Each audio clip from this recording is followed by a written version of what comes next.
like to introduce to you David Brown Kinloch, who will share with us about his Retrofit Your Traditional Home with Sustainable Features. Let's welcome him. Thank you. If you're looking for a really sexy presentation, this is not it. This is sort of the down-to-earth brass tack stuff. You know, if you're looking for fancy solar installations, this is probably not your workshop.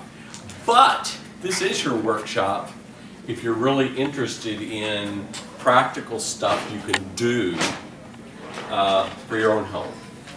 And along those lines, well, first of all, let me say, as Michelle was saying, this is sort of to connect you and your situation with some information that can be helpful to you. So in that vein, this is an interactive thing. I'm not here to talk to you. If you've got questions, stop me so you can get as much as you can out of the workshop, okay?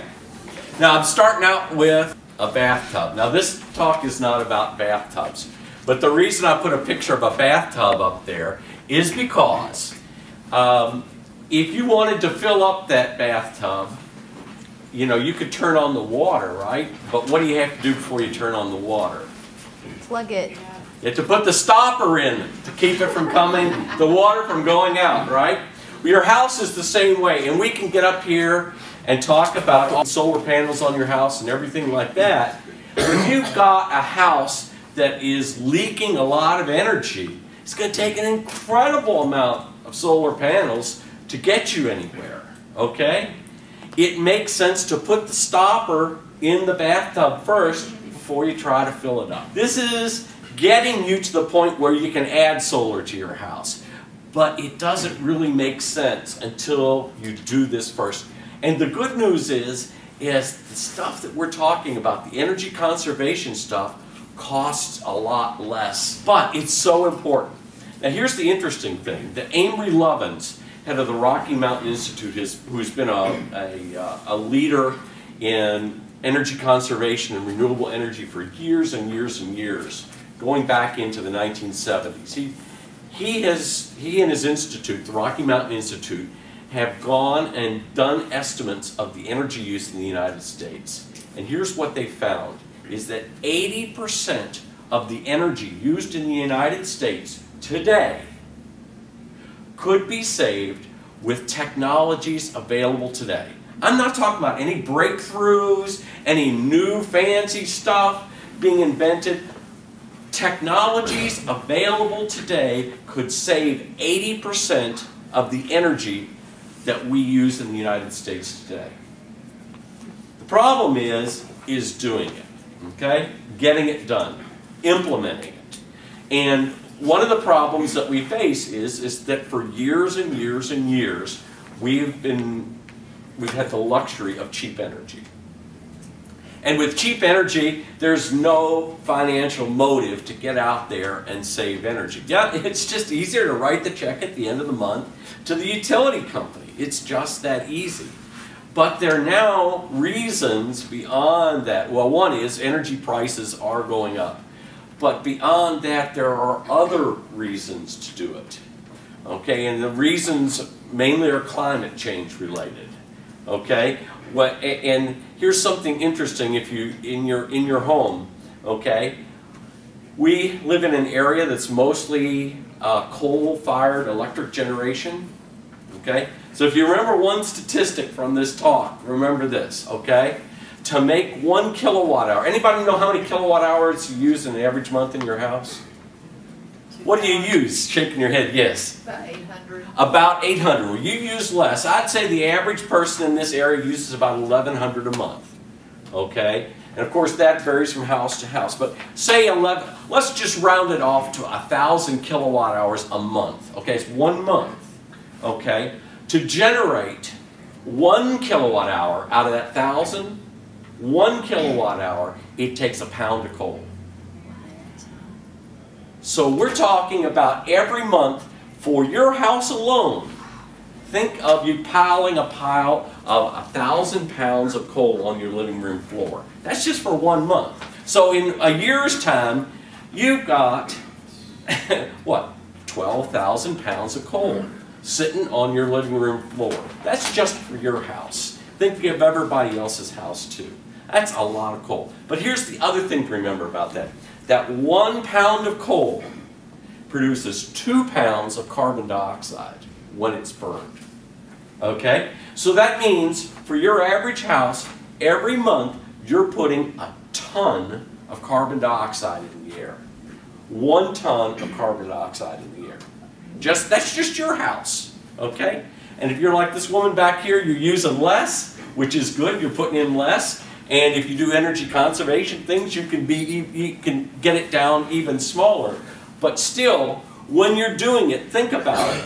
Because you're doing it for more than just reducing your energy bill. You're doing it to reduce the amount of carbon dioxide going up in the air. So that's a real good reason. Because if we don't start cutting back the amount of carbon dioxide we put in the air, we're going to be in real serious problems, a lot more than we are today. So, luckily, it's easy. And one of the reasons I say it's easy is because we've been in an area where we've had cheap energy rates. A lot of what we call the low-hanging fruit is still available to us. A lot of the things that they've done in parts of the country or parts of the world where energy prices have been real high, they've already done that stuff. But we still have those opportunities available to us, especially in the Ohio Valley where energy prices have been cheap. And at a fairly cheap rate. Now the next slide, I put this up here. It just shows you a few ideas of things you do, but I just love the picture of the dollar bills going out the top of the roof. But the reason I put this up here is what I want you to think about is this term up here. Whole home approach to energy conservation solutions. So what I want you to do is think of your home not in terms of, oh, well, I can put attic insulation in, or I can do this or that. I want you to think about the whole house. Where is all the energy going from? Because, yes, you can do those things. You can do specific things. But we have to think in terms of where's all the energy going. Because very often, where the energy is going is not so obvious as some of the things you can do. The reason I put this up here is this is talking about 2 different energy standards. This was the old energy standard from 1993, and this is the new 2012 standard. And I just want you to see the difference. Here's walls. The old standard was an R12 wall, and now it's an R20. Ceilings, R19, and now it's an R38. That's like twice as much. This is important because, think, a lot of us are living in homes that were built in this era. Okay? This is what was done in that era. If your builder was a good builder. If your builder wasn't a good builder, it may not even be up to this standard. So this is the standard today, which is about twice as more energy efficient than the old buildings. And we'll get to it in a minute, but we'll talk about it. But you can go way, way beyond that. But just looking at we'll get to some of these things, but like lighting, 75% of lamps. How many people are still using incandescent bulbs? Don't raise your hand, I don't want to embarrass you. Okay? But I mean, that's something you can do. You can say, I am going to banish incandescent bulbs from my house. Compact fluorescent bulbs or LED bulbs are both 75% more efficient or 80% more efficient. And the prices come way down on them. I mean, that's the kind of thing, and you don't have to do it all at once. But you can say, okay, I've got a goal that in 2015, I'm going to banish incandescent bulbs from my house. Get them out completely. And work through the year, buy a few each month, and go, and by the end of the year, be done with it. Appliances, I don't know if they've got them here. We'll get to those. But I mean, when you go buy new appliances, yeah, the more energy efficient ones are more expensive. But if you save up and make that purchase, for example, the new washing machines that are the side load as opposed to the front load use about 1/3 of the water. It's like, well, we aren't talking about water. I mean, why are we even talking about water? We got plenty of water in this area. Well, the reason is because many times we're using warm or hot water in our washers, okay? And you have to use energy to heat that water up. It's good to conserve water too, but it has an impact on the amount of energy used when you wash clothes. And so if you use a washer that uses only 30% of the water, and you're using hot water or warm water, it makes a big difference. Makes a big, big difference. I would say, we'll get to the house that we're in now in just a few minutes, but I would say in our house, a good portion of the energy in our house goes to washing clothes because we've cut everything else back so much. So looking at appliances when you buy new appliances, these are some of the typical things that people do, and we're going to get to this first one, which is the sealing the air and adding insulation. But obviously, the easiest place to add insulation is to the attic area. And that is also the area that's most important because heat rises, right? If you cap it off there, that makes a big, big difference. So that's the first place you want to look at. Walls and your basement walls also are important, but again, your attic area is the most important area to be looked at, and also the easiest that you can do something about. People improving the heating and cooling systems. Another thing that people look at. When you do that, there are, you should be looking, if you're going to replace a furnace, for example, consider a high efficiency furnace that's over 90% efficient. Years ago, 20 years when they came out, they had a few problems with the heat exchangers. Those problems are gone. They're super reliable now. And what they basically do is, to get you up to that added efficiency, is they actually bring the temperature of the exhaust down so low that the water vapor in there actually condenses out. And when it condenses out, it releases a lot of heat that can be used in your house. So you can, they do work. They're a lot more efficient, and there are people that are actually using those type of furnaces or type of heaters to heat their hot water too. This third one is something that people completely forget about, is sealing their ductwork. And if your ducts go through a crawl space or an attic area that's unheated, okay, it's even more critical, because now we're not just talking about room temperature air escaping, we're talking about air that you have heated that's got even more energy in it, escaping either through a crawl space or through an attic area. They did a study of different things you can use to seal your ductwork, and they checked about 10 different items that you could use to seal ductwork. You know, the only one that worked, that was just utterly worthless, was duct tape. Duct tape, after a couple years, becomes absolutely worthless. So you can get better types of tape. I've used a mastic substance to seal it, to seal the joints. Some ductwork I put in recently. We got a special 3M tape that has a special adhesive that deals with hot and cold. There's a lot of good products out there. But if you've got old ducts and they're sealed up with duct tape, you probably need to go back and reseal them, especially if they're going through an attic area or a crawl space area, areas that are unheated. If they're going through your just regular part of your house and it's losing air through the joints, it's not as bad, because even though it's not going directly into where you're looking for the heat, it's in the building envelope. Remember, again, we're talking about the whole house. And when we're talking about the whole house, think of the living space. That's what we're really talking about.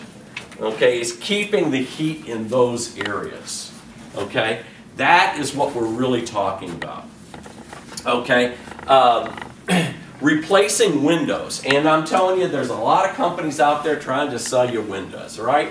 Every time you turn on the TV or radio, somebody's trying to sell you windows, right? Well, let me tell you, not all windows are created alike. And there are a lot of cheap windows out there that you can replace your windows with that don't do a very good job. Just because somebody says that they've got a good energy efficient window, maybe not. So look for a high quality window, because it really does make a difference. And to tell you, we built this house, and we'll show you a picture of it at the end of the presentation. It's a solar house, and the previous solar house that I have in downtown, this is in New Albany, but the previous one I have in downtown Louisville, which I use as an office now, that's solar too. And the windows there are not nearly as good. And I had to have window treatments over the glass at night because they just lost so much heat.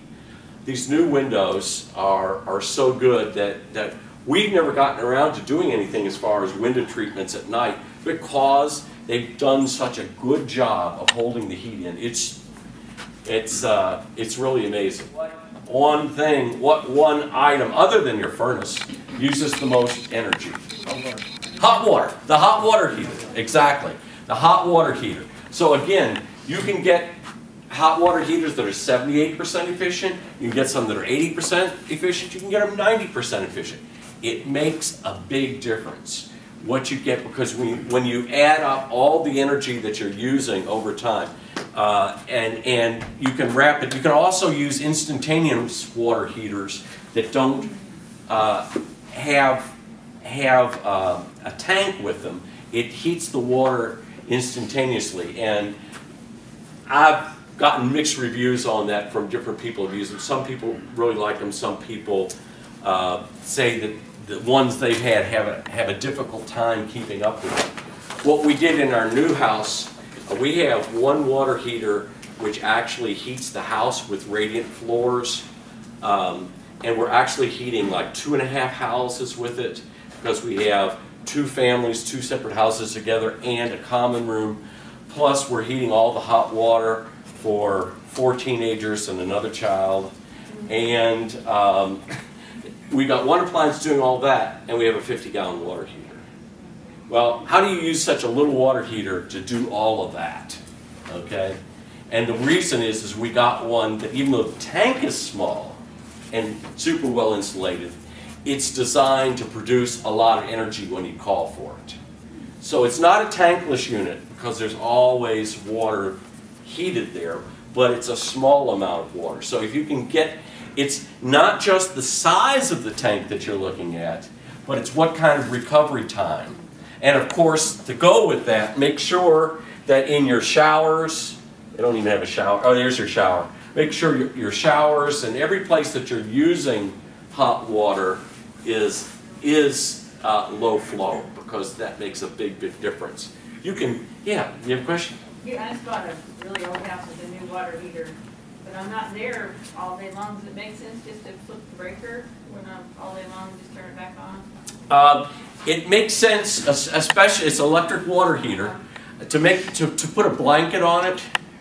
That will help more than anything. Even if it's new, you need to do that? A lot of times. I mean, they put about this much insulation in there, but it can use more. Okay. I would install a blanket on the outside of it, and I think that's good. Because the problem with shutting it off during the day is that when you come home and turn it on, then it's got to expend an awful lot of energy really quickly to build the temperature back up. And yeah, you are going to save a little bit by doing that, but not nearly as much as you'd save if you just insulated better. Sit in a very cold room. Yeah, well there you go. So more insulation, I think, is going to do a better job than just turning it off. And it says installing renewable energy systems there, okay? Well, that is properly at the bottom. But you got to do these other things first before you do your renewable energy systems. Again, you got to put the stopper in the bathtub before you try to fill it up. I have a question real quick. Yes, please. We could go back to Windows for a moment. Every manufacturer says theirs are energy efficient. Could you briefly list the elements of what you call high quality windows? Yeah. First of all, you should be using low E argon filled windows. a double pane, in this part of the country, a low E argon-filled window. Now here's something that they won't tell you, and I went to the people selling them. I don't know how many people I talked to, and they still won't acknowledge it. One of the things that they do on a window, there's a, I think it's a low E 276 is the common one around here. There are different kinds of low E windows, okay? And you want to use a different low E window on the west, north, and east sides of the house than you do on the south side. Because a really good low E window will reflect the sunlight out, okay? Which is really important, especially on the west side of your house in the summertime. It is really important to keep the sunlight out.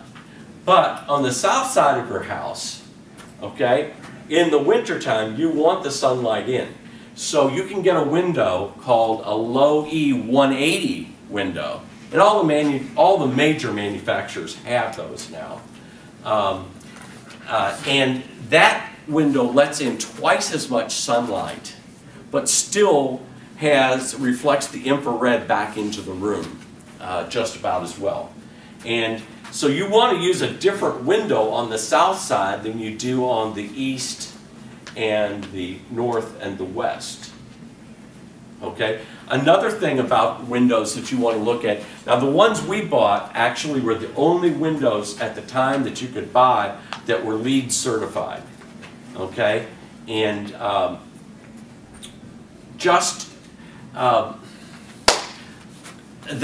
other thing, and this, you may not be able to do this for your house because of the type of windows, but, and we're going to get to it on the next slide, but the biggest energy loss in your house, I'll say it now and we'll get to the next slide. The biggest energy loss in your house is not heat going out. It's not heat going through the walls, not heat going through your doors and windows. It's called infiltration. It's air coming into your house, especially with older houses. We designed our new house to be real energy efficient. You know, we're using 1 foot thick walls, 1 foot thick ceilings, using the real good windows. And when we did all the calculations, our biggest energy loss was infiltration. Okay? So one of the best ways, that's air coming through holes. Rose. So one of the best ways, okay, here's an interesting thing you can do with windows, because windows traditionally are a place, well, first of all, they have to be installed right. That is critical. They have to be caulked in really well to be a part of what they call the building envelope. Because if you have a really good window and it gets installed wrong, the air is not going to come through the cracks in the windows, where the windows come together. It's going to go around the window, right where you put them in. So the insulation is important. But here's the other interesting thing is that if you're looking at infiltration, if you're looking at air moving in, there's two main kinds of windows. There's the traditional double hung window where you've got 2 panes that go up and down. And then there's something called a casement window. A casement window is a kind with a crank on it, and it opens up and it opens out, cranks out. And in our house, we just built, now this is going to sound crazy, now this is for two and a half houses and it's passive solar, and we've got a large common room between them. But we had 65 windows. Oh my gosh. 65 windows. Most all of them were casement windows. Okay? Because a casement window, you pull it in, and when you actually get it closed, then you have a lever that you pull, and it pulls a seal, and there is no air getting past it. No matter how well you seal a double hung window, there's always still places for air to get past. So a casement window is going to be a much better window as far as infiltration. Sometimes you don't have a choice. When we built our house, we do have a few double hung windows because we don't have air conditioning, and we wanted the option in the bedrooms if somebody wanted to use a window air conditioner to put it in there. But in general, we went with all either sealed glass or casement windows. Now the other thing is the type of material that they use around the frame. And some of these places will use aluminum. Well, aluminum tends to be a very good conductor of heat and electricity. So aluminum is not your best option. One of the problems is that a lot of these companies are building windows with, they're like PVC windows, they're basically plastic windows. And the problem with those a lot of times is the joints where they put them together are not so good. Now, the windows we got, the outside of them are what are called pultruded fiberglass. It's a super strong fiberglass. It's supposed to be stronger than steel. And then the inside is wood. And that's what makes it leads. But that fiberglass does not allow much heat through. So, I don't know if that answered any of your questions at all. But I did incredible amount of research, including going online and looking at complaints that people had about particular windows. And I found one particular brand that the windows fell apart and were really leaky and everything, and it's a major brand. And, you know, it's like, you know, they also gave me a really good price, too. But we didn't use them. We ended up looking and looking and looking and found one, and we're real happy we did all that research. Did you say that the low E 180 was for the south side? For south side only. And then the other kinds of low E. Low E, like 272 is and 276 are for the other sides. Now, what we have done on ours is we've got an overhang on the south side that doesn't let the sun in. The sun's high in the sky in the summertime. But even if you don't have an overhang, off of a decent low E window, if the sun's coming at a pretty sharp angle, a lot of it will bounce off. So I still recommend that for the south side of the house. Even though the people selling the windows around here will say, oh, those are for northern environments. Those aren't for around here. It's like, well, you don't understand. And what if you just got new windows on your south side and you're not the 180? But you know, it's interesting because there have been a lot of people that have gotten new solar homes built, and the architect doesn't really understand windows because they're an architect, they're not an engineer. Sorry if there are any architects in the room.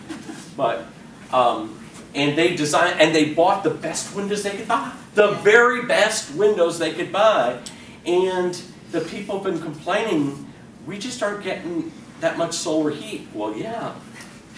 Your architect specified windows which block sun.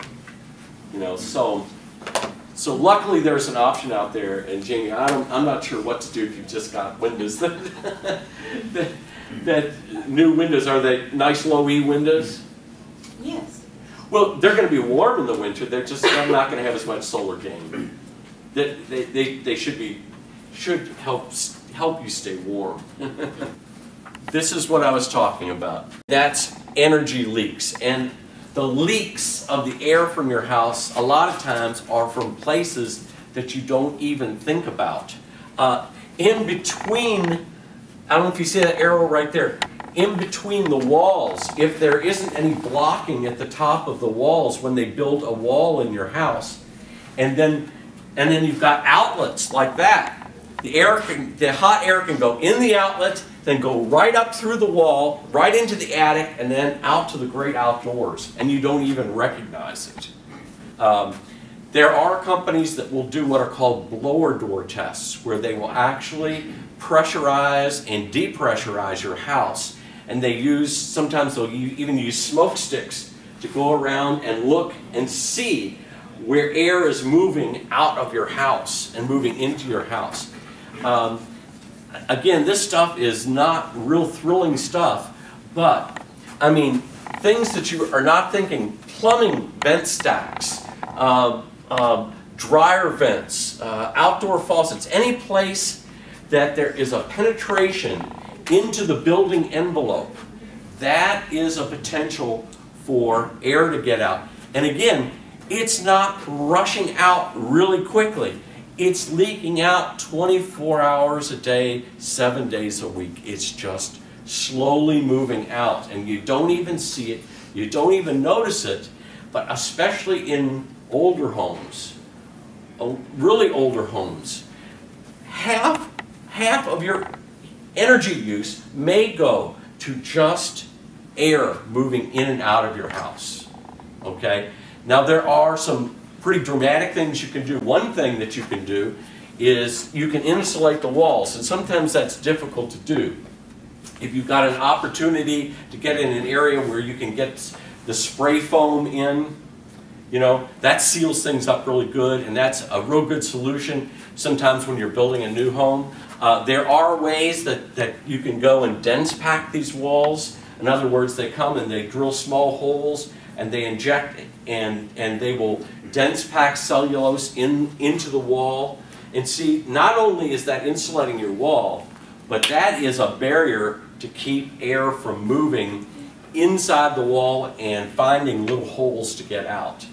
So, in any place, the sill plate, this is another notorious place for a lot of air to come in. That's where your foundation, I don't know if you've ever seen them pour foundations, but the top of the foundation tends, because it's concrete or block, tends to be wavy, and then they put a board down on top of it, and that board is straight as an arrow, and so it leaves gaps along there. And those gaps, that's a good place for air to move in and out of your house. Now, they're supposed to, when they build a new house, they now put a piece of foam down there, squishy foam, to try to seal that up.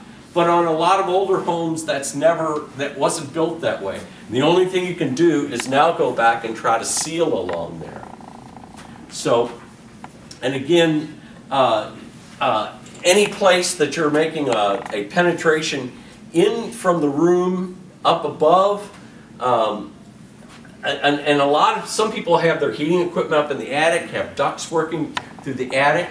Not only, we were talking about sealing the ducts, but also where those holes go up into the ceiling, where you have I think they have it here, an attic hatch, all of those places are places where there's gaps, and again we're talking about heat rising, so they're going to want to go right through those little cracks that you have around there. And again, the cracks don't have to be very big, but again, 24 hours a day, 7 days a week, air is slowly moving through there. And that's air that you've heated and heated up. All of these things, recessed lighting is another one. Another one, because years ago when they put in recessed lighting, they were using incandescent bulbs. Incandescent bulbs get really hot, so you can't put anything close to them because you can set something on fire. Well, now we're using compact fluorescents and LED bulbs that aren't getting hot. So those are areas where traditionally there's been a lot of heat lost through this because those were not sealed well when they were put in. The house that I've got in Old Louisville that I retrofitted, I mean, you can go on, and this is something I need to take care of. I haven't done all these things, but I need to. But you can go and take the light bulb out, put your hand up there on a really cold day and feel the air moving right through there just with your hand. So don't think that I've got all of these things taken care of. But here's a few other things we talked about. The furnace, we talked about the water heater, the washer and dryer. Again, when you're out going and looking to buy new appliances, you know, yeah, it does cost more, but it will pay for itself fairly quickly. A lot of these new, more efficient appliances. The other one that I was talking about, we talked about the water heater being using the most energy. The second most energy use of any appliance in your house is your refrigerator. 24/7. And the problem when you go to the store and you look at the energy sticker there and they say, look, they said this one is, you know, one of the most energy efficient ones, and you say, oh good, I'm buying a good one. Well, the problem is that they're rating against other refrigerators of that type. Okay? So if you're getting one that's got, you know, all the ice makers and stuff. They've got new ones out that actually have hot water in the doors, you know. I mean, this is something you really need, isn't it? But anyway, you know, the fancy ones with the double doors and all this stuff, they're rated against other ones of that type. Okay, so you can't just look at how it does on the energy sticker, because it's only comparing itself to the others like it. What you need to look at is the overall energy use during the entire year. Okay, and what you're going to find, and it's not as fancy, but your basic refrigerator, you know, with just, you know, one door for the freezer and one door, those tend to use half the electricity that the fancy ones do. Okay? So look at not only how it does on the energy sticker, but look what it says as far as how many kilowatt hours this machine is going to use in an average year, and go compare it to other ones in the store. Or better yet, go to, there's a website, ACEEE. ACEEE. That's the American Council for an Energy Efficient Economy. And they've got all the appliances there. You know, you can look at them all. You can look at the energy use of the different appliances in Consumer Reports. But so just because it looks good on the energy sticker doesn't necessarily mean it's good. It just means it's good against its rivals in the same category. Another one that people don't even think about. I had a friend that go over and helping another friend try to button up their house a little bit for the winter, and they said, wonder if your old fireplace is closed up. And he went and looked up there, and he could see the clouds outside. And it had been that way forever. So, I mean, he just plugged it up with a piece of fiberglass insulation. It was just that simple.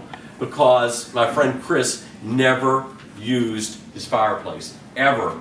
But he was sure pedaling the hot air was just going out there. And of course, it was the chimney effect. It was pulling it out as fast as it could go. So you want to check, I mean, again, this is the building envelope, and you're looking at areas where there could be escape of energy through the building envelope. Sure. Those chimney balloons things, do those work? They have like a big balloon thing you're supposed to be putting? Yeah, anything that'll block off.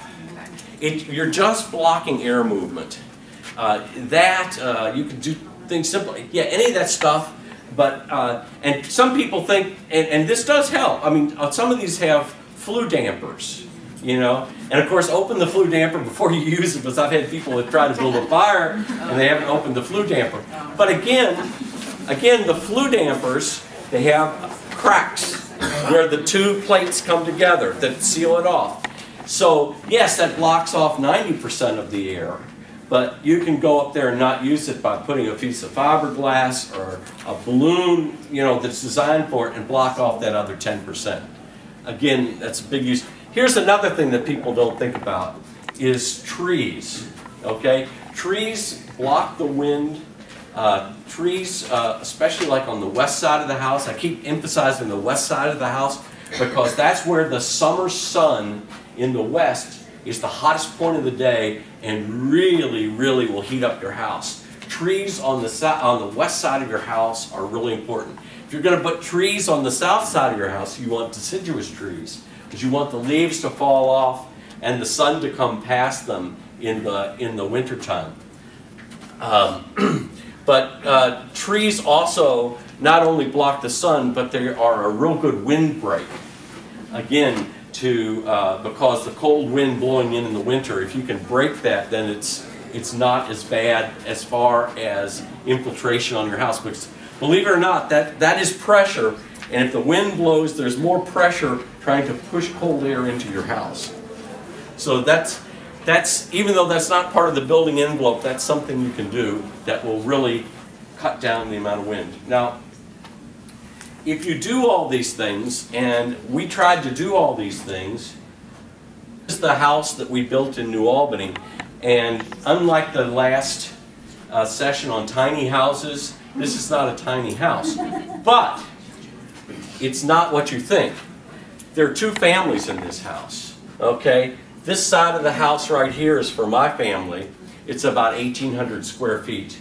And this side is another family over here, and that's about 1,800 square feet. And then we have a large common room. We have an intentional community, and the common room is not only used by these two families, but it's used by the other families in our community too. In fact, we're right now planning, we're having a big wedding reception and expecting 100 and something people in the spring. It's actually a gay couple that's been together 18 years. They finally got married in New York, and they're wanting to have their reception there. And we've got a space because we've got this space, and then we've got a kitchen on each side of it, so it's ideal, an ideal space for something like that. So when it looks like a huge house, okay, it's not that huge, but it's like 2.5 houses together. It has a common laundry room and things like that. But the reason I show you this is we did do everything, and I won't say we did it 100% right. We did do things pretty right.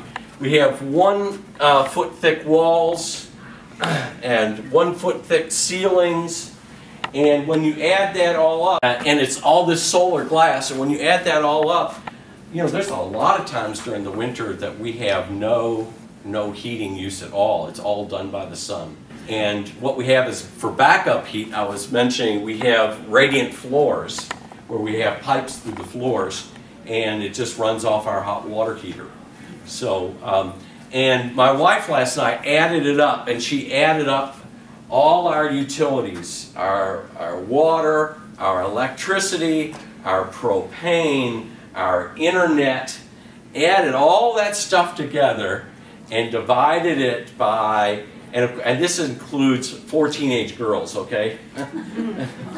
1 on our side and 3 on there, and I've got a son too.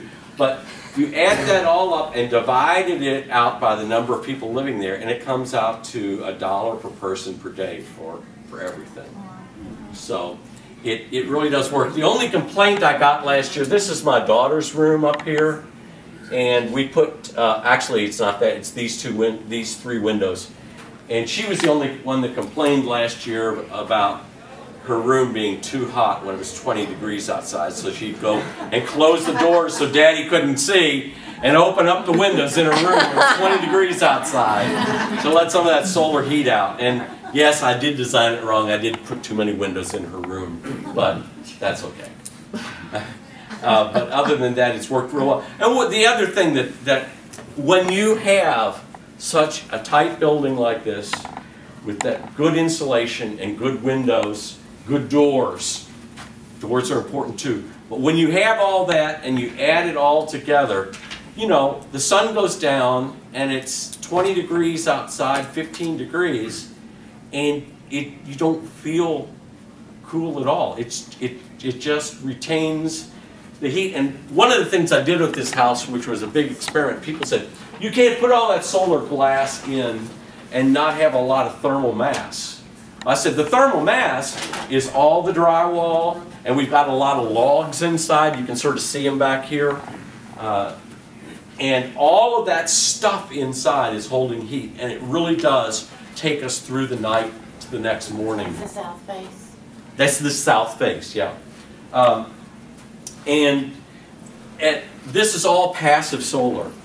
But the one thing we've done, here's looking at it from the side.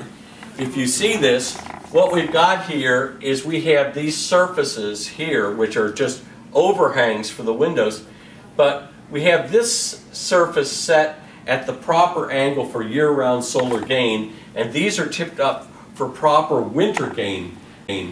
The next step, when I get some more money, is we're going to put solar panels here. It's not to make electricity, but to make hot water, to reduce the amount of hot water use. Because again, I said, I think that's our biggest use of energy in this house is hot water. So we're going to put it there, and then we'll put panels here to help with the heating in the winter time.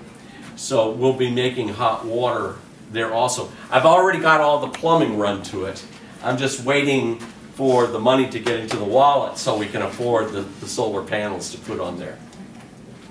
Yeah. David, when you have a house this tight, how do you you know, in the winter months, how do you keep air flowing through the house? Do you have fans in there, or? We do have fans, and what, you know, people worry about a house being too tight. Well, one of the things is because we don't have air conditioning, we have the windows open part of the day, except in the extreme part of the winter, you know, on many days during the year. Okay. So we do have real good air movement. The other thing you'll see is we're tucked into the woods, Yes. which really helps to buffer us from the winter wind. But as far as, we have not noticed any air quality issues in the winter time on days, and you'd be surprised with all those kids going in and out how much air exchanges we get, Right. and pets wanting to go in and out and things like that. We haven't found that to be an issue yet. So the only problem we had was the very first, we moved in during the summer, and all the concrete hadn't cured in the basement, and there'd been water sitting down there from when it had rained in before we closed it in, and there was a lot of humidity in the house. Well, last summer we didn't have nearly that problem.